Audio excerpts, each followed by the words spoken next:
कोई बुढ़ापा है या बीमारी है, तो जिस स्थान पर नीचे दर्शन नहीं हो, तो क्या अपन शिखर के दर्शन करके नीचे पूजा कर सकते हैं? नियम है तो पहले तो नियम भगवान का दर्शन ही होना चाहिए और कहीं ना कहीं किसी प्रकार से करना चाहिए। अब शिखर का दर्शन करने का आगम में उल्लेख तो नहीं है, शास्त्रीय ऐसा कोई उल्लेख नहीं पाया गया, इसलिए मैं उसको नहीं कहूँगा। हमारे यहाँ दो ही उल्लेख हैं जिनेंद्र भगवान के दर्शन करते समय। यदि जिनेंद्र भगवान का दर्शन नहीं हुआ, तुम्हारा जिनेंद्र भगवान के दर्शन का नियम है, तो मुनि मुद्रा का दर्शन करने पर जिनेंद्र भगवान का दर्शन हो जाता है। ये तो आगम में लिखा है, क्योंकि जिन मुद्रा है वह एक द्रव्य है, लेकिन जो मंदिर शिखर है इसमें मुद्रा नहीं है।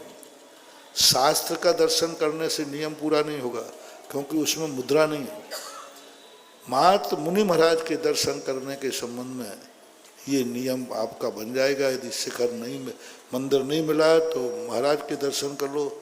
अब शिखर के दर्शन आप कर लेते हैं आत्मसंतुष्टि के लिए, लेकिन आगम का वचन नहीं। पूज्यवर शांति सागर महाराज ने जब शिखर जी का विहार किया, उस समय हजारों लोग साथ चले, वृत्ति त्यागी वृत्ति थे। उस समय उन लोगों ने कहा कि महाराज हम लोग देव दर्शन का नियम है, कभी बिना दर्शन के नहीं खाए। तो महाराज ने एक ही बात कही, गुरु दर्शन ही देव दर्शन मान लेना चाहिए। जब देव दर्शन ना मिले तो परिणाम ये निकलता था कि विहार करने के बाद आचार्य महाराज बैठते थे, सब लोग उनके पाद प्रक्षालन करके पूजा करके फिर प्रगाहन होता था। और आचार्य कुंदकुंद भगवान ने भी मुनि मुद्रा को जिन मुद्रा की संज्ञा दी। जिन रूप नरा धरा, जिन रूप को धारण करने वाले दिगंबर मुनिराज भी। तो ये दो का कथन है।